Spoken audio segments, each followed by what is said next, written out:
Hello, I'm Carly Nagard from Aravan and I'm here today with Yogesh Srivastava of Technobuild. So what is the benefit of using advanced work packaging within Megaprojects? Carly, it's such a pleasure to meet you here in London.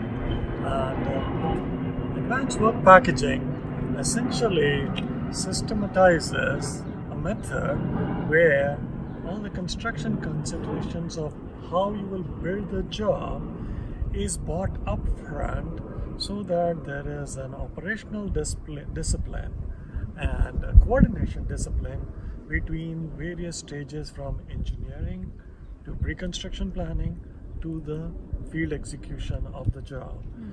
And it is all centered around how are you going to build the project and getting everybody to line up on it. That includes the supply chain people, the engineering deliveries, and all the resources that you need to support the build process.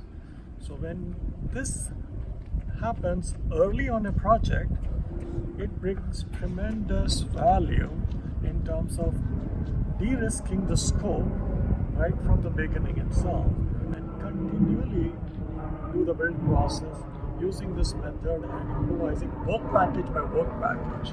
So advanced work packaging certainly helps a mega project to be, say, broken down into manageable pieces of work packages across engineering, pre-construction planning, and on-site execution.